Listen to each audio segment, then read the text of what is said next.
we need to create this plan. And if we say, yeah, I want to make $100,000, but we have no idea what that translates to units sold or what that translates to appointments or how many conversations I need to have, it's really pointless to say how much you want because you're basically just hoping that it happens. And what you'll find is that at the end of the year, at the end of 2025, you're going to look back and say, man, I only made like $30,000, because it's very easy to only make $30,000 in real estate if you're not actually doing anything.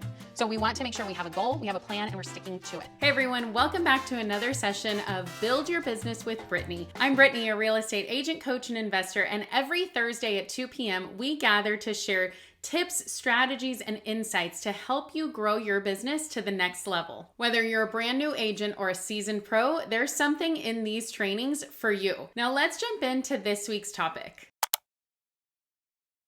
Today we're talking about boost your Q4 for unstoppable success by year end. You know, we always talk about this around this time. We're right at the beginning of Q4. It's crazy to me that time is flying this year. It always does, but it seems to get faster and faster.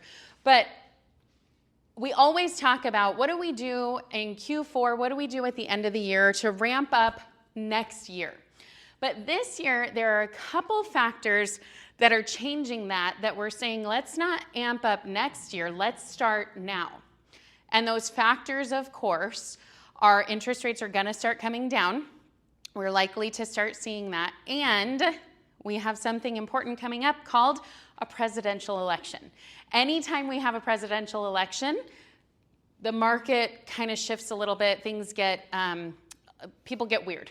And the reason for that is more because of buyer and seller sentiment than actual numbers. But it's a reality nonetheless. And so what we want to do is we want to get out in front of that. So what's happening right now with interest rates is interesting because the federal interest rates are actually starting to come down. However, the mortgage rates have actually gone up. And we've actually seen the quickest incline of rates in a while. And so the reason for that is because the mortgage interest rates are actually closely aligned with the bond market, not necessarily the federal interest rates. And so when the Fed dropped interest rates, it didn't have necessarily any impact on the mortgage interest rates, but instead they went up. Now, the general sentiment is that mortgage rates are dropping, which we know is not the case, but most people don't know that, and they're thinking, oh, interest rates are getting so low and all of that. Well, think about interest rates as compared to, a couple months ago or a year ago when they were in the 8s. Interest rates are coming down in comparison, but in comparison to a couple months ago, they're certainly not dropping, they're going up. So we need to just bank on the fact that we know that in general, when the Fed lowers the rates, the mortgage rates will also drop, but they're going to be dropping slower and at a different rate. So they are going to be closely aligned with that, but we'll see what ends up happening there. They will likely drop, but it might not be as soon as people are hoping. Now, the other thing are the elections. The elections generally have very little immediate impact in housing, but the public sentiment is I don't want to do anything, I don't want to make any big moves until the election, because whatever they're thinking, something's going to change, whatever. So what that means is that in November, when the elections happen, people are going to say, okay, I was waiting for the elections, now is the time to make my move. Well, there are also so many people who have actually been waiting, and all this built up, pent up demand for buyers to buy, because remember the inventory is low still. So there's all this pent up demand for buyers to buy. Everybody's waiting either for interest rates to drop and or the presidential election. Well, guess what? Both of those things are going to be happening. And so we're going to have buyers flood the market. And what does that mean? That means supply and demand. When supply is low, like housing inventory, and demand is high, like buyers coming into the market, house prices will go up. So that's what we are looking at. We are anticipating that real estate agents are going to be very busy the end of this year and coming into next, which traditionally, as you come into the fall and the winter, real estate agents take vacations. Hey, come on in. So if real estate agents normally take vacations in the fall and the winter, but this year things are changing, well, this year we need to prepare now for all these changes to come. So this is what we are looking at. That's why it's super important for us to be talking about having these kind of conversations now, as opposed to waiting until next year to start talking about, okay, now is the time for me to talk to buyers. Now is the time for me to talk to sellers. No. Now, right now in October of 2024 is the time to talk to your buyers and sellers.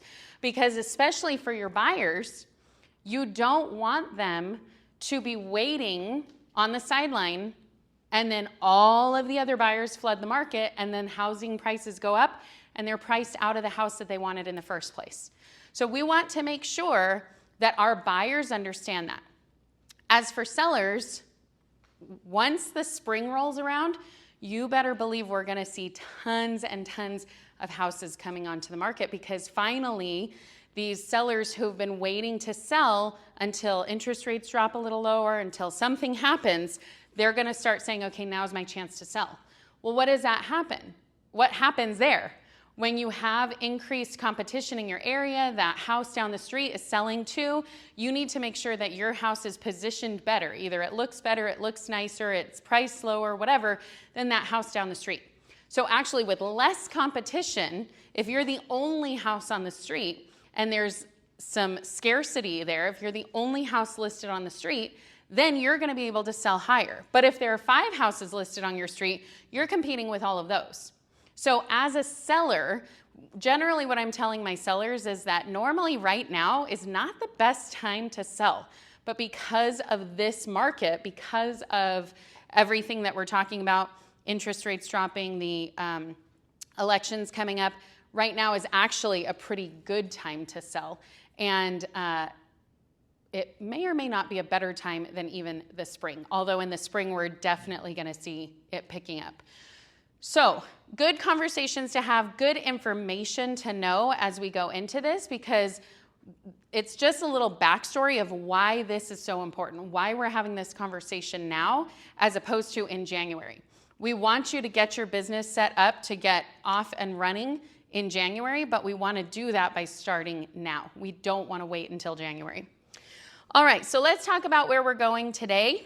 We are going to talk about creating your life by design. So we always talk big picture and then we go more and more narrow. So we are talking about your life by design, creating the life that you want. Real estate is all about, having the freedom to create the life of your dreams. Do you want to, work 2 days a week and enjoy the rest of your time? You can do that. Do you want to work like crazy, become a top producer and build a huge team? You can do that. You have unlimited income potential. So we want to talk about being very intentional about creating that life by design. We're also going to jump into command, and we're going to talk about commanding your goals. A lot of people don't even realize this exists in command, and so hopefully I'm going to show you a little bit and your mind will be blown. Then we're going to talk about what are some of these successful habits. What are top producers doing right now to prepare the end of their year for what is to come? We know that it's going to get busy. We know that this end of the year is going to be much more, hopefully, lucrative than typical ends of year. So what are the top producers doing this year?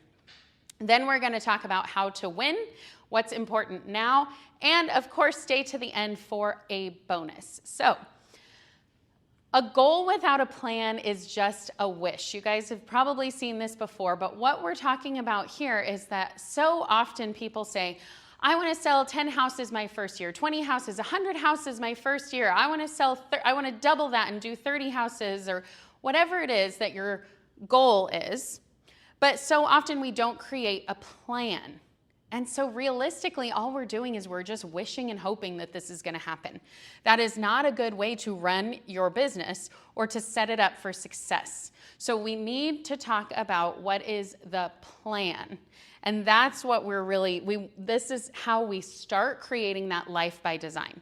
We start with a plan. We start with understanding, our big why. We start with knowing why is it that we're doing this, and then how do we get there? It's the same thing like if I said, well, I want to lose 50 pounds and I'm just going to hope it falls off. Well, it's not going to fall off. In fact, probably what's going to happen is I'm going to gain 50 pounds if I'm not doing anything.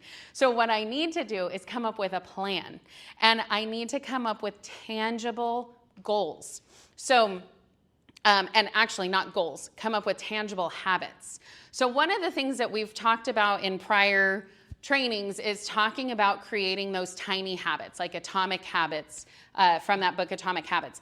They have the idea of like you're creating these tiny habits that you're actually tying to other things that are already habits. So if you have the habit of brushing your teeth in the morning, then you connect another tiny habit to that. Maybe as soon as you're done with your toothbrush, you pull up the MLS and you're starting to look at the hot sheets. Something like that, where you're trying to establish a habit, but the idea is that you're connecting it to another smaller habit. So that's just a little side note for you, but we're focusing on, we want to create our goals, and we want to have a plan for those goals so they're not just hopes and wishes. So we always want to talk about goals for a well-rounded life. If you ever listen to Gary Keller, if you ever go to Family Reunion or any of these conferences, a big push is that, you know, we're here to make money. We want to make lots of money. Of course we want to do that. And money can help us in so many ways. Does money buy happiness? No, not necessarily. But money can buy things that create happiness. Money can buy experiences. It can buy our time back. It can buy a lot of different things. But that doesn't need to be our focus.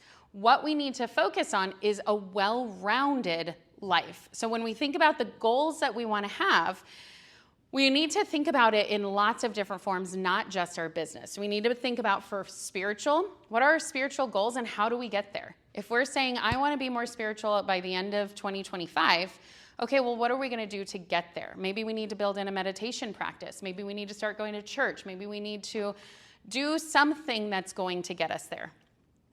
For our health, we already talked about, like I'm saying, hey, I don't want to gain 50 pounds this year, so what do? Maybe I need to implement a meal prep plan. Maybe I need to pay for one of those services that, send my meals to me. Maybe I need to start going to the gym regularly. Maybe I need to build that habit. We also need to talk about money. We can't just say, oh, we're going to be blind to money because money is bad. No, absolutely not. Money is good for the good that it can do, because money is an inanimate object. It doesn't have a soul. We're not talking about money being good or bad. Money is good for the good that it can do and bad for the bad that it can do. But we have to have a goal for our money. We talked about before, if you go back and look at some of the trainings that we've done that are like, trying to think of what they're called, but something about finances and real estate. So often people have these ideas around money that it's either good or bad. And if you're trying to make money, then you're a bad person. Or if you're trying to save money, then you're a good person. If you're trying to give it away, no. You need to decide what your goals are with money. And you decide what you do with that. And then we have to figure out, well, how do we make this money? How do we make more money? How do we make the right decisions with money? How do we make the right decisions with money? All of this kind of stuff, we have to figure that out. We have to understand the rules of the game. If we don't understand the rules of the game, we might as well not be playing. And money has its own rules. Do we understand that? I hope, being in real estate, that we do understand that at a different level, because in real estate, we're dealing with large appreciating assets. And if we don't understand that and don't know what it means, we're always going to be on the tail end of it trying to catch up. So we want to establish those goals with our money. Maybe those goals are getting out of debt. Maybe those goals are investing in properties. Maybe those goals are just investing for the future. As real estate agents, we don't have a 401k to rely on. As real estate agents, we're not pouring into Social Security, so we're not going to get that. We need to understand that we have to plan for our future. What does that mean? We need to have a goal and a plan laid out. Self-care. Again, what does this mean? Maybe it means getting a pedicure every 2 weeks. Maybe it means going and getting a massage once a month. Whatever the self-care is, maybe it just means that you take some moments of silence during your day, but have plans for where you want to go with your self-care. Fun and relaxation. What does this look like for you? This looks very different for different people. For my sister, fun and relaxation means they're traveling the world and they're going nonstop. They just did 7 days out here in Southern California, and they went literally nonstop every single day. That is not fun and relaxation to me. And she's like, this is great. She's like taking hikes every day. They went to Disneyland for 3 days. We went to Santa Cruz Islands. I was like, I'm having fun doing 1 day's worth of this. I don't want to do this for 7 days. So you have to understand, what does fun and relaxation mean for you? Because it's going to be different for different people. And build that into your schedule. Build that into your routine. Career and business. Where do you want to be in 2025? Think about where you want your career to be. Do you want to sell 100 homes? Do you have any idea how many homes you want to sell?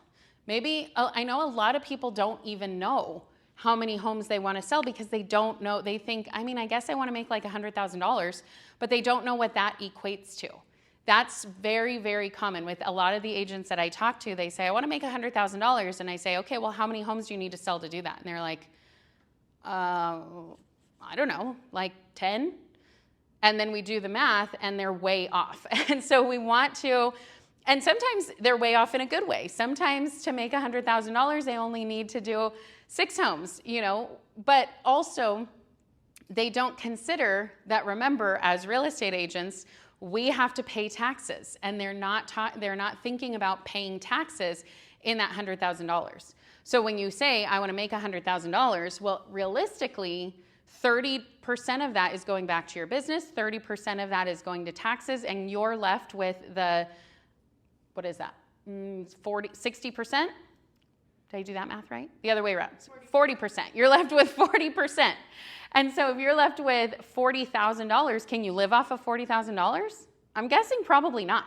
So realistically, we need to think about, is this what we actually need to make? Or maybe we need to make a little bit more than that? When we dive into the goals and command, we're actually going to look at that and see how much do we need to make to pocket what we actually are wanting to bring home. So think about your career and business. Hopefully by the end of today, we'll have a better idea with this element of our well-rounded life, but we want to, this one and the money one, sort of. We'll touch on both. But I want you to really focus on all of these and write them down. Friends and family, what do you want your relationships to look like by the end of 2025? What does that mean? My family, we do a family dinner night every Friday. And it's, my mom hosts it, and basically I have a huge family, and anybody who's in town is invited to come. It happens every single Friday, so everybody knows that it's happening, and everybody is always invited. We average at least 15 people there every Friday. If we didn't do this, we would not have these kind of relationships that we do have. But we're intentional about doing this. And so maybe you're setting up a family dinner night. Maybe you're setting up a monthly game night with your family and friends. I know that for me, if something is not in my calendar, it doesn't exist.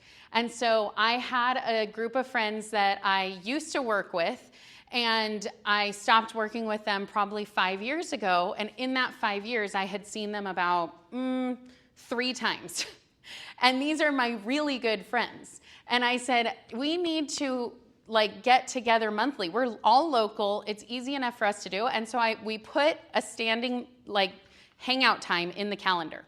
That's the kind of thing we're talking about. What are your goals and what are the tangible things you're going to do? Put it in the calendar. Put a recurring event in the calendar that means you're going to do this every single month, every week, every day, whatever it is. And then finally, for love, for your significant other, what does that look like? Again, for me, it looks like putting it in the calendar. If I have a date night scheduled every week. We have a weekend getaway scheduled every once a month, and then we have a longer vacation planned at least once a year. But if we didn't do that, how easy, there were a lot of times when we didn't do that, and we went months and months without having a date night. and you're not connecting in the same way and all of that kind of stuff. So the idea behind this is we have to be intentional. We want to create, we want to foster these things. We need to have a plan. We want to be intentional. All right, so thinking about identifying that big life. So there are lots of things that go into identifying our big life.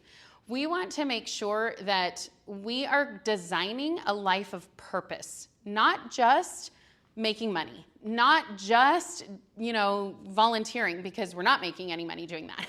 We want to make sure that we are designing our life so that it is intentional and so that we have purpose in it.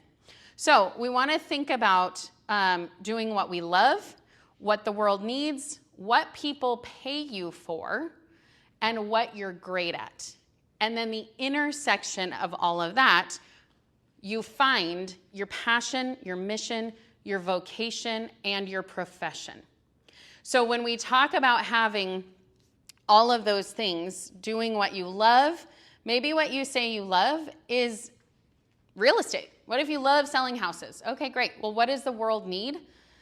Does the world need, maybe your passion is what the world needs is, more dog rescues. Okay, great. If what the world needs is more dog dogs rescued, then maybe part of what you're doing is volunteering and giving back. Well, what do people pay you for? Well, people pay you for selling their house, and it happens to also be what you love. Well, that's good, that lined up.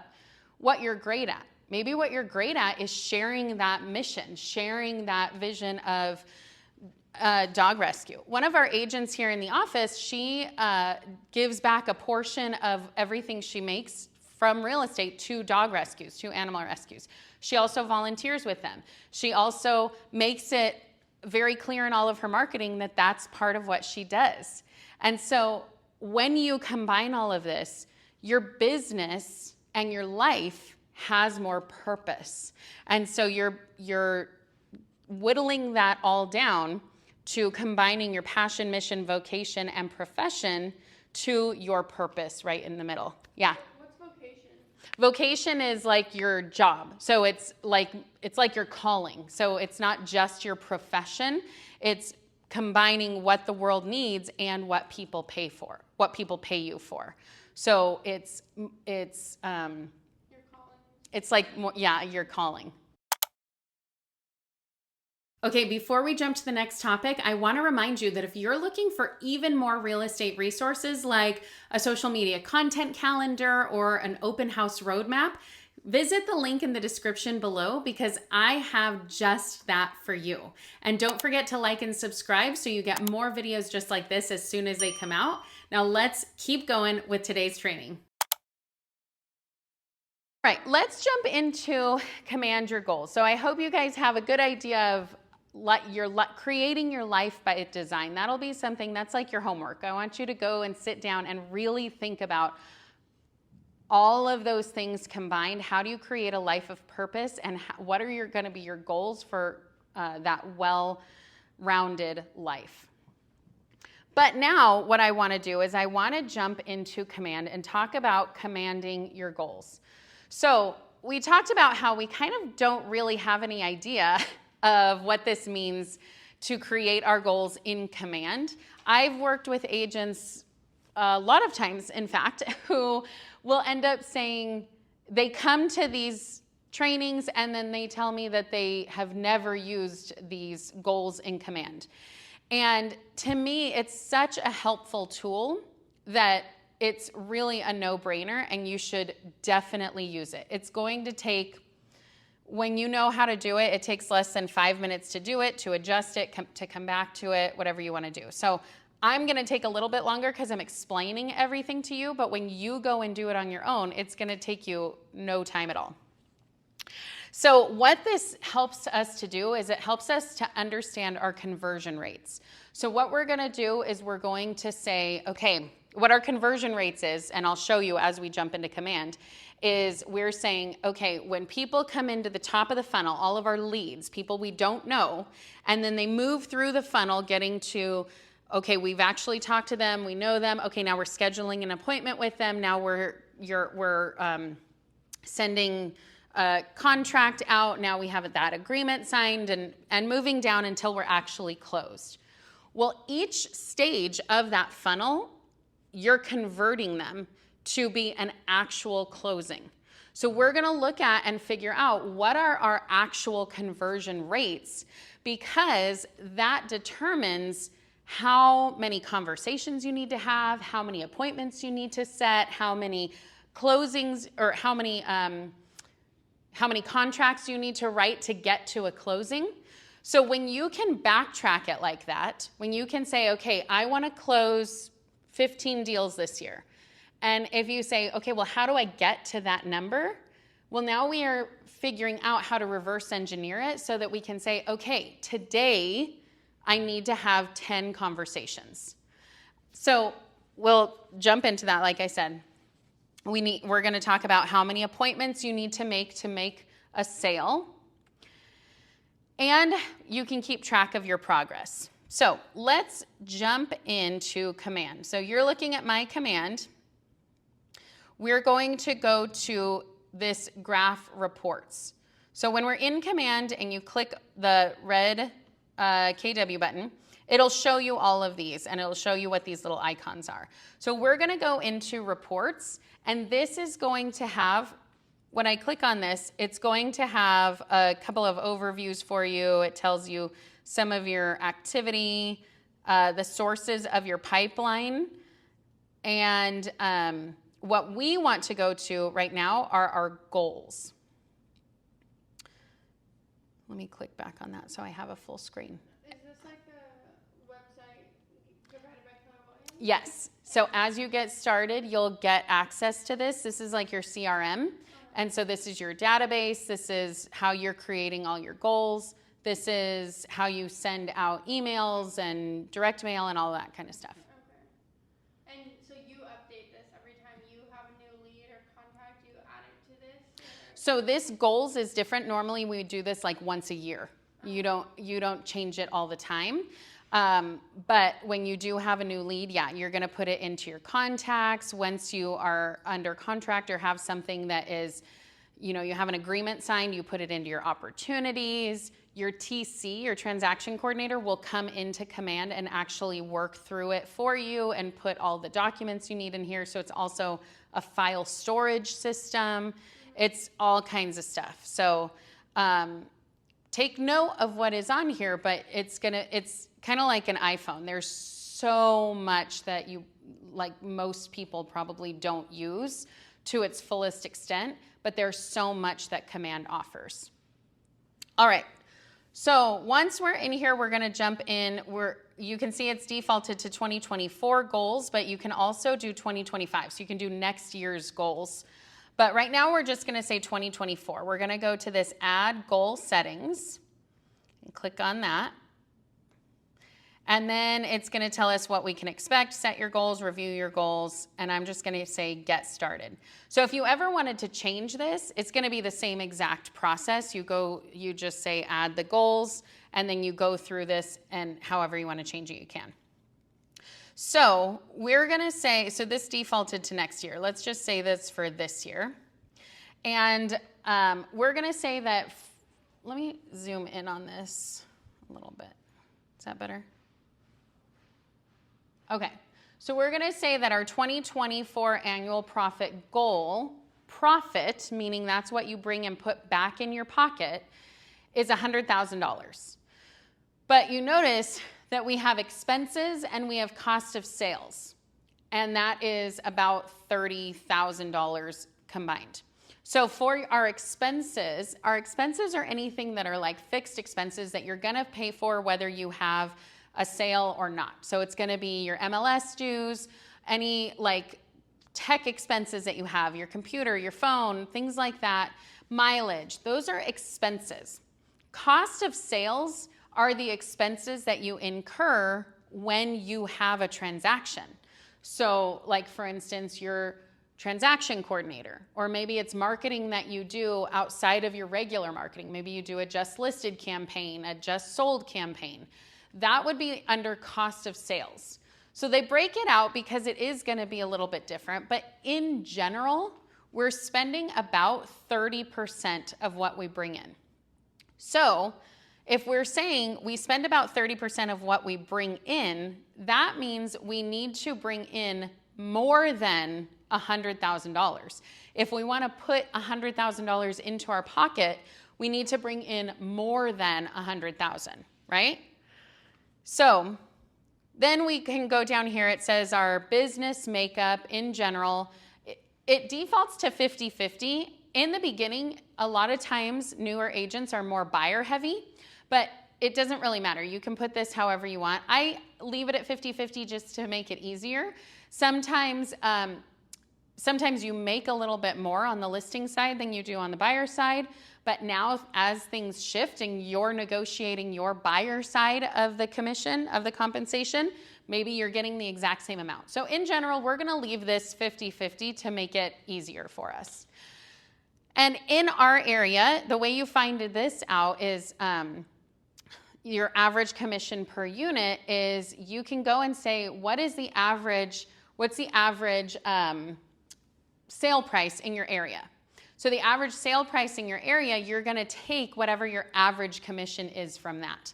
So if your average sales price is $1 million and your average commission is 3%, then it's going to be $30,000 per unit. In our area, the average is about $17,000, but it's probably going up. I mean, it is going up, but we'll just use $17,000 as a nice round number. So we're saying $17,000 on the buy side and $17,000 on the list side. So as I zoom back out, you can see we have $100,000 that we want to be put in our pocket, which means that we have an $8,300 monthly profit goal. Now, the way that real estate works is, we don't get paid every month. We don't get paid every 2 weeks, unless you're selling and you're closing deals every 2 weeks, which is good and a good deal to have, a good goal to have. However, in general, you're not closing every 2 weeks. You're closing maybe, in the summer you close 4 transactions in 1 month, and then in the winter you're closing 1 transaction in the month. So you have to average it out over the year. This is saying on average for the month, your monthly profit goal is $8,300. Our business makeup, it's just spelling out what we had already input over here. So it says, you notice that your annual estimated GCI, your gross commission income, is $130,000. So it is $100,000 plus the $30,000 that we added in, $15,000 for cost of sales and $15,000 for expenses. So $130,000. What is not taken into account here are taxes, because you're taxed on what you bring home. So you're bringing home $100,000, and when you think about your money and your budgeting and all of that, you have to consider, okay, about 20 to 30% of that $100,000 is going to be taxed. So let's make sure that we're setting aside another 30%, just to be on the safe side, of all of our funds, all of what we bring home. So realistically, if your annual GCI, gross commission income, is $130,000, $30,000 of that goes to your business, $100,000 of that goes to your pockets, but $30,000 of that also goes to taxes. And so realistically, you're bringing home, to be able to provide for your family, $70,000. That's why this is really, really important, because all of a sudden we went from $130,000 to $70,000. We almost cut that in half. But so often people think, well, I just need $100,000 GCI. But realistically, that means you're bringing home about $50,000, and a lot of people cannot live off of that. So think hard about what you're actually doing, and this helps. So we talked about conversion rates. This is that funnel that we were talking about. We start with leads. At the very top of our funnel are going to be leads, the people who are coming in from, our Facebook ads that we put, that are calling us from signs that we're putting out. And then contacts are going to be people who we've had conversations with. These are going to include people who are in our SOI, our sphere of influence, people that know, like, and trust us. However, we only want to consider those people who are wanting to make a move. So if they're saying, I know, like, and trust you, but I'm never going to move, great. Maybe they can still provide us a referral, but realistically, we're not counting them in our contacts. But what we're saying is that once we've talked to them and had these real estate conversations with them, 5% of those people that we've had those conversations with are going to close. 5% of those are going to make it to the closing. They're going to make it all the way to the bottom of the funnel. Then once we have appointments set, we're going to say 75% of those who say, okay, yes, let's have a buyer consultation, a listing consultation, 75% of those are going to close. Because of course, you always have to have a percentage that they say, yes, I'm excited, I want to do this. And then they say, actually, I decided I don't want to list, or I'm priced out of the market, or it's not going to work for me. So we set these appointments. These are going to be appointments kept. So this means that they didn't cancel on us, that they didn't postpone, that they didn't say no. We kept these appointments. 75% of these are now going to close. So of the appointments kept, we have agreements, and 75% of these are going to turn into a closing. So the agreements that we have are saying, yes, I decided I want to move forward with you. I've signed the buyer's rep agreement. I've signed the listing agreement. And those people are going to move into the under contract or pending, meaning they have submitted an offer, they have accepted an offer, and still only 75% of those are going to close. So we want to have a high number of our leads, of people coming in, of contacts, people that we're having real estate conversations with, because realistically only 5% of those are going to end up closing. We want to make sure that our focus is on these appointments set, because those are the people who are actually going to close some deals. So it's basically like, of this many people, you're going to have less people who are going to do the appointment set, but 75% of those are going to close. Well, then once we go down to here, because less people are going to do that, it's smaller. Yeah. So these are the averages set by Keller Williams. They say this is what the average agent does. If you end up, like if you say, well, my business is so sphere heavy, meaning it's people who know, like, and trust you, maybe your appointments set are going to generate, you're going to have a higher conversion rate. So if you say, no, actually 90% of the appointments that I set are closing because I'm only working with people I know, like, and trust. So you can adjust that and you can change that in here. But I generally recommend just leave this as is. So if you leave it as is, all you need to do is move on to say continue. So we're going to leave this funnel as is, and we're going to continue on. Now this is going to be a review of everything that we've put in. We are getting $130,000 annually. We already told them that our average commission is about $17,000 per unit. So now we're going to set our goals.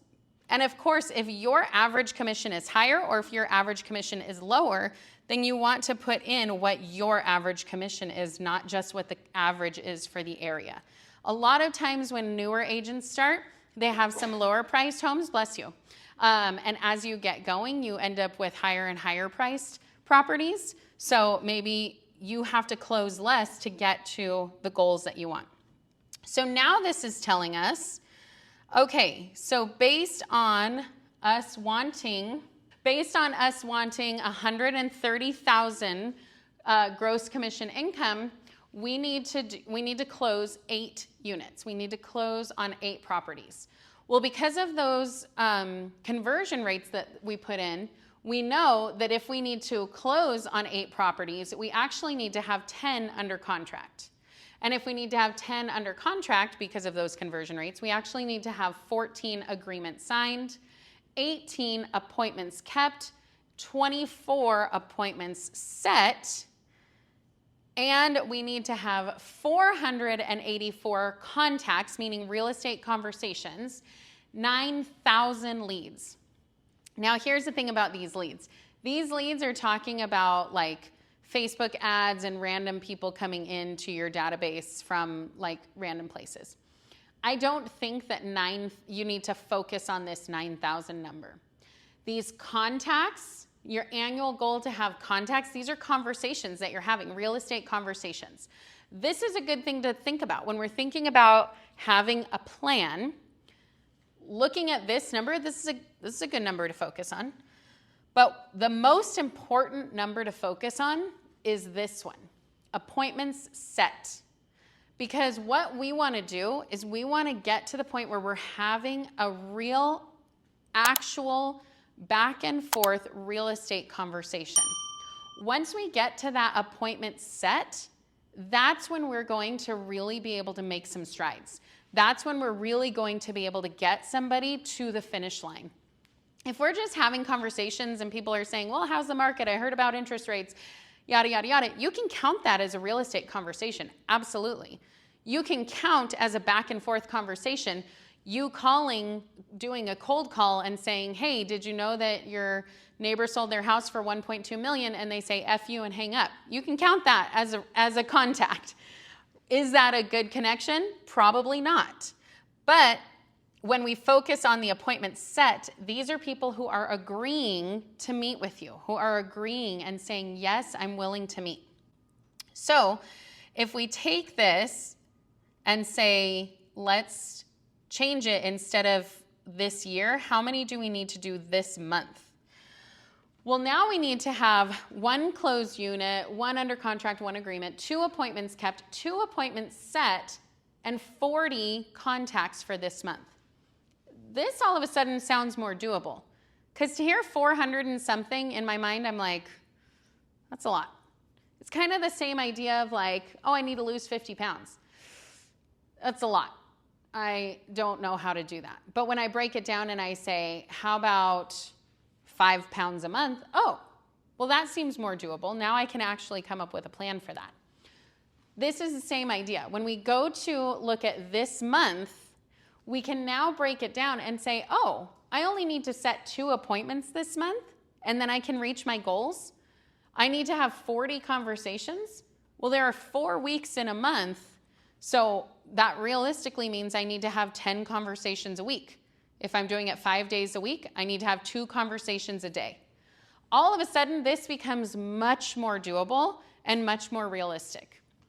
So breaking this down like this is really, really helpful, and I encourage you to do this on your own for your own business. And then you can track your profit. The way that this works is this goes on, it connects to your opportunities in Command. So when you put in your opportunities, let me click on that real quick. You can see you have your listings, you have your buyers, and if you just click on the first one, you can see that you have watch, nurture, and hot.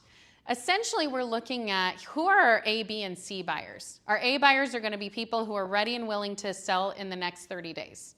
Our B buyers are going to be the people who are ready, willing, and able to sell in the next 60. And then our C buyers and sellers are going to be those that are ready, willing, and able to do it beyond 90 days.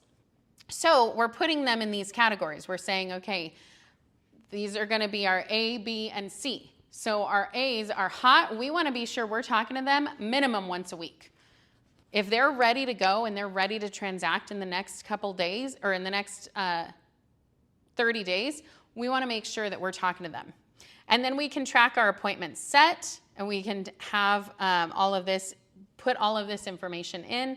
We can track when we go active with somebody and offers that we have in. We can track our under contract and then our closed.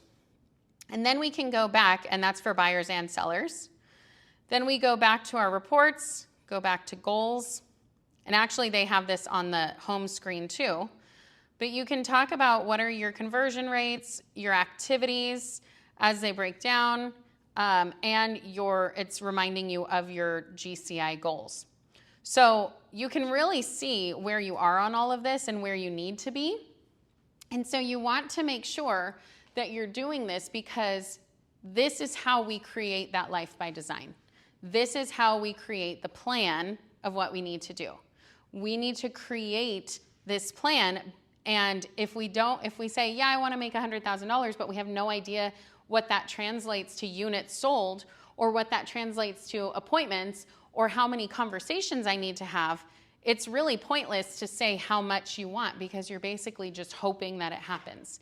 And what you'll find is that at the end of the year, at the end of 2025, you're going to look back and say, man, I only made like $30,000, because it's very easy to only make $30,000 in real estate if you're not actually doing anything.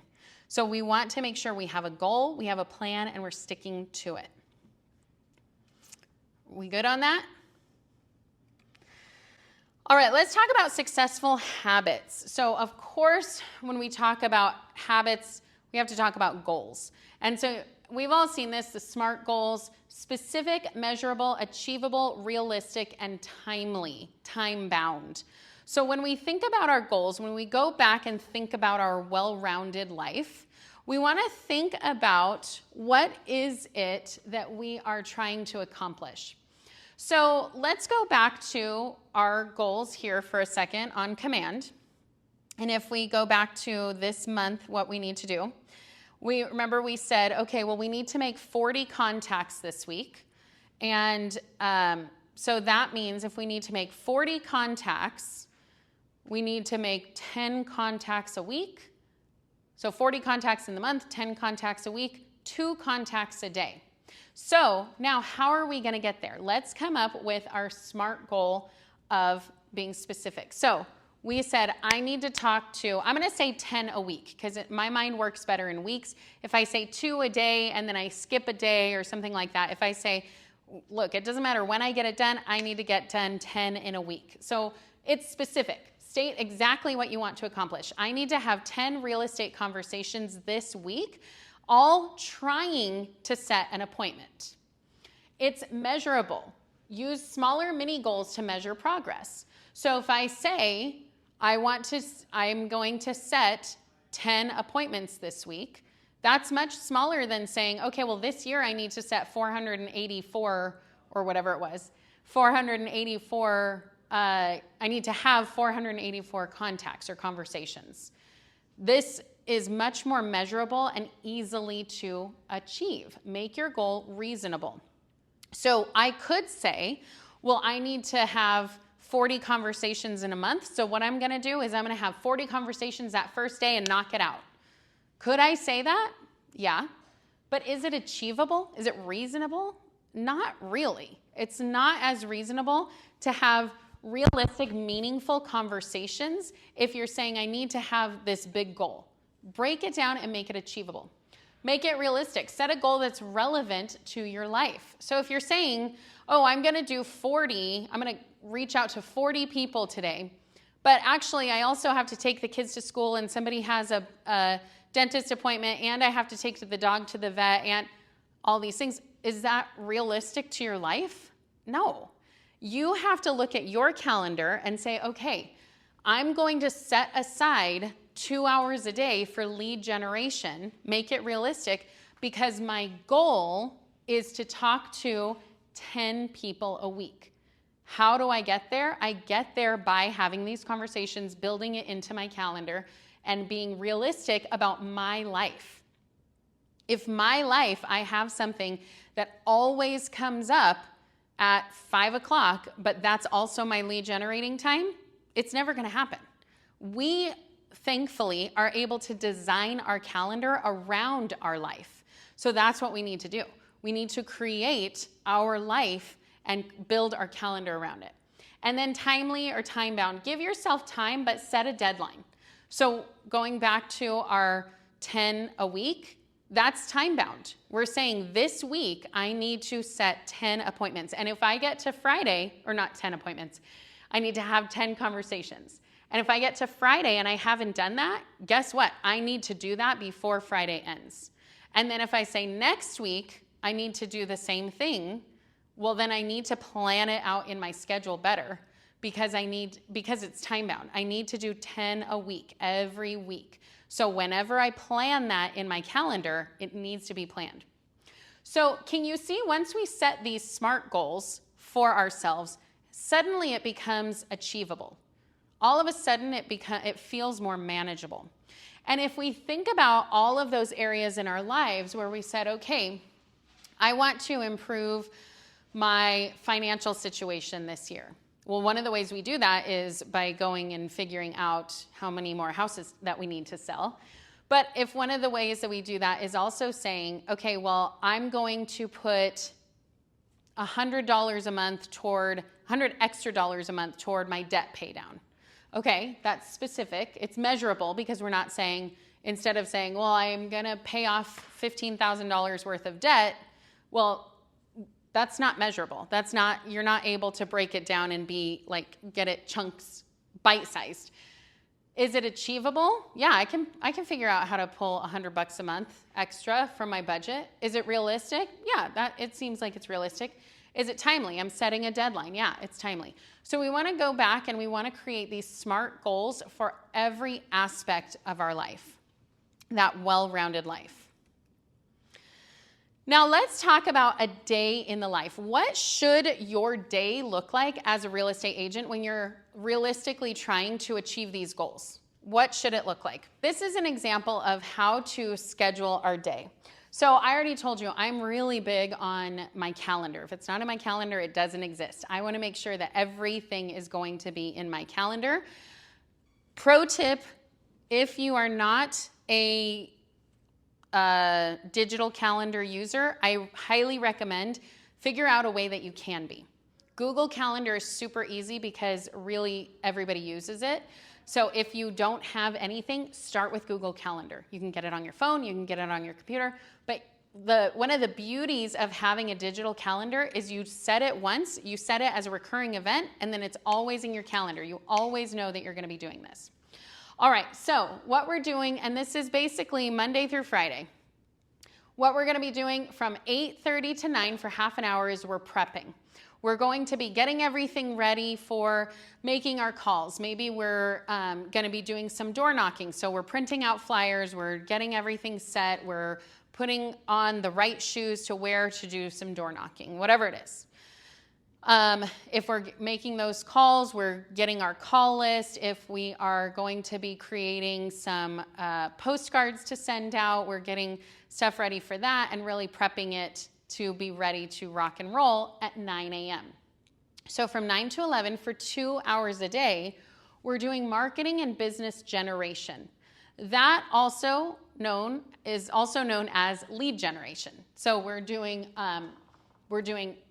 we could do marketing materials, we could be writing a newsletter, we could be doing social media, but we're generating business. We're trying to get business to come to us. So what that means is that if we have a current escrow happening and they call to say, hey, Brittany, I need you to come and figure out how to get this buyer to agree to my request for repair or something like that, and you're doing your marketing and business generation, you're not going to answer that phone call. You're going to wait until you're doing business follow-up. So at that time, you're going to be checking your emails, seeing what came through from escrow, seeing what title sent you, seeing what your TC is asking.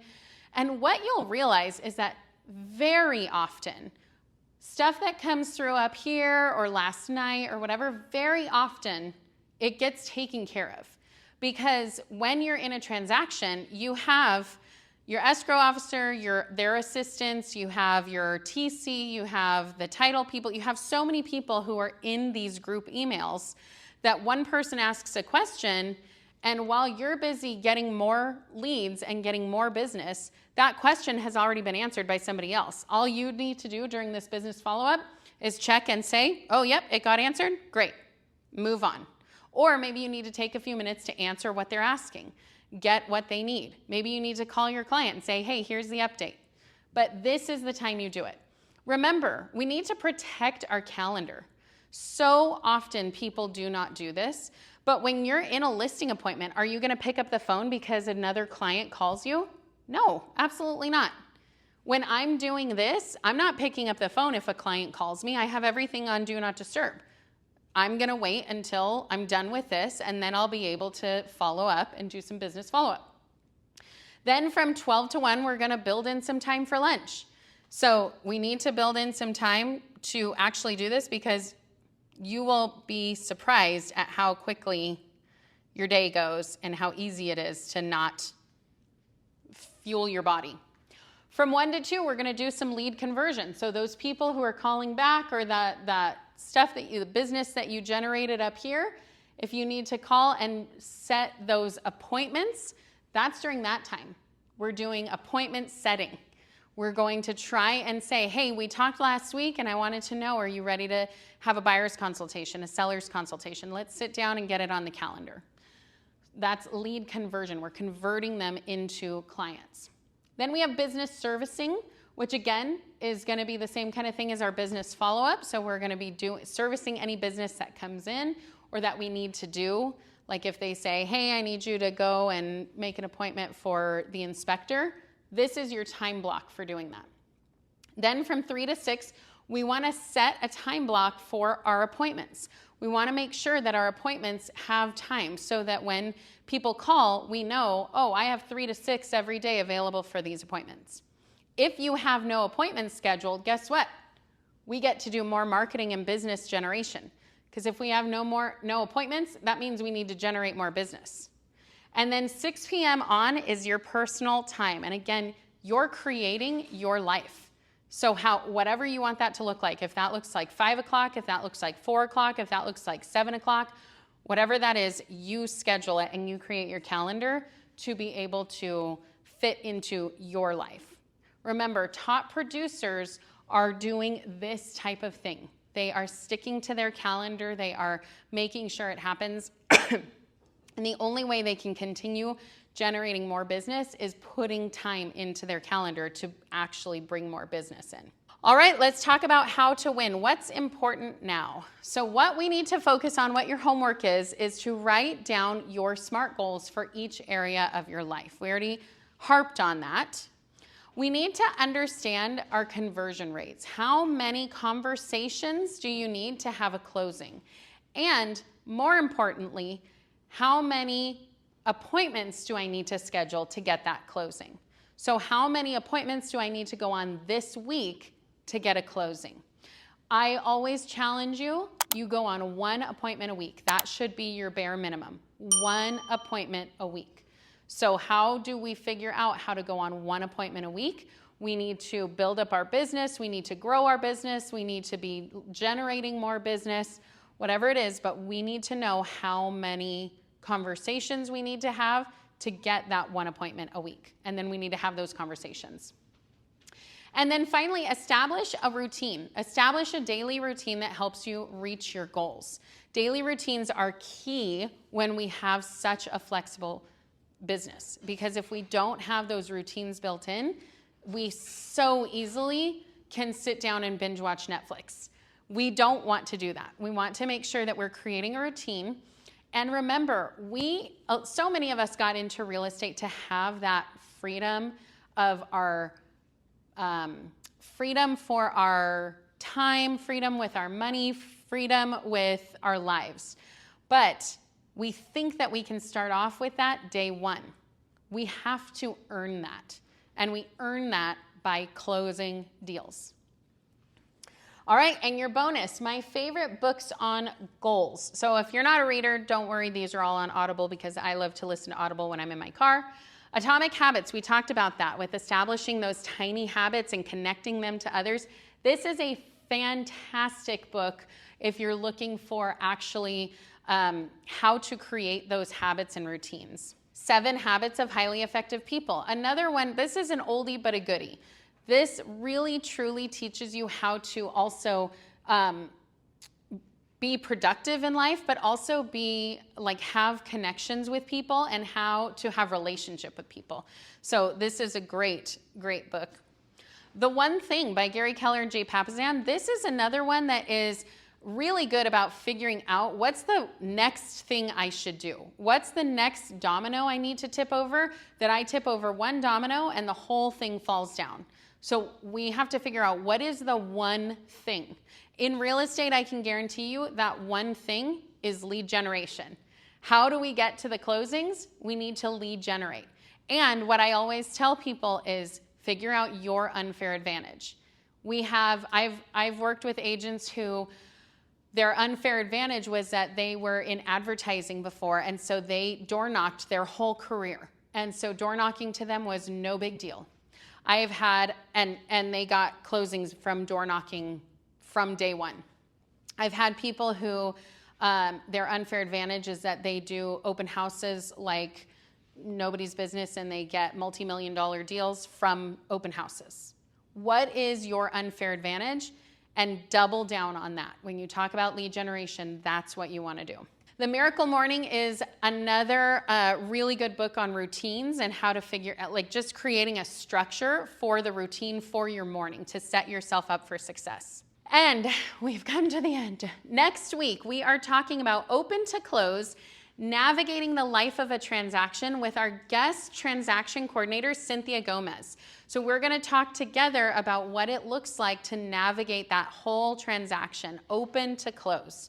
And of course, if you're not yet subscribed to YouTube, Real Estate Made Easy with Brittany, because we are, all of these topics, all of these trainings are on that YouTube, including a lot more.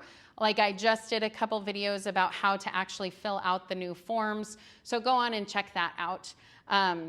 This is definitely a good resource for you. So make sure you're subscribed and you'll get all of those notifications.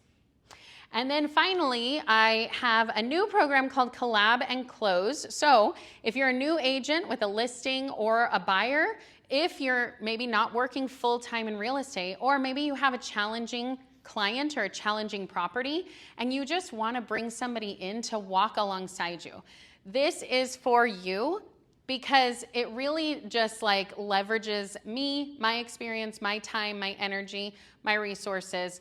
And what I have done is I said, what did I want when I first started in real estate? And I created that. I wanted somebody to hold my hand through the whole process. And so that's exactly what this is. So if you're interested or want to talk, schedule a call with me with this QR code. And otherwise, we are donezo. So I'm going to stop sharing. Any questions? Adina, you have your hand up. Hey, hi. Hi. So nice to see. So I love your daily checklist. The only thing what I personally do differently, and I just want to know your opinion, is so when I have a listing or something in escrow, then I switch that 9 to 11 lead generation to like mostly just take care of, my client. Is that bad? Because I feel like one of my problems when I had a buyer and it was in escrow, I was like spending all my time, like it was basically affecting my lead generation and everything. So would it be like the best way to schedule it from 9 to 11 to take care of your active buyers and sellers? So, well, one of the things that I think a lot of agents do is they think that there's a lot of time that needs to be given toward that. So what I would, and they do exactly what you're saying, Adina. They say, oh, well, instead of doing my lead gen, I'm going to take care and put out all these fires. But the reality is that you really don't need to spend as much time on that current transaction as you think, because remember what we said, there are so many people who are involved in this transaction, your escrow, your TC, all of these people, that if you let it sit for an hour or two, it's probably going to resolve itself. However, if you feel like you do need to do that before your business scheduling time or business follow-up time, what I would do is I would schedule time in before. So I would schedule from 8 to 9 to do that business follow-up, and then still set that time for your lead generation, because what's most important in real estate is getting the next deal. It's not your current transaction, because once that closes, that money's gone, basically. You need to have more deals in the pipeline. So yes, I do think schedule some time to be able to do some business follow-up and whatever's in escrow, but don't sacrifice your lead generation. Yeah, okay. Yeah, because usually, you just have like one listing at a time. It's not like you have to get that to the point where you have like more. And so then you want to just sacrifice all your time. Yeah, and you want to have more listings than one, right? Wouldn't that be nice? But if we're not lead generating, we're not going to have that. So we want to make sure that we keep that golden goose laying the eggs, and that golden goose in real estate is lead generation. Don't forget, we're here every Thursday at 2 p.m. Pacific Standard Time. Join me live by registering at the link in the description below and get your questions answered in real time. I love helping you succeed. Thanks for joining me for another Build Your Business with Brittany. Let's keep building, growing, and closing those deals. I'll see you next Thursday at 2 p.m.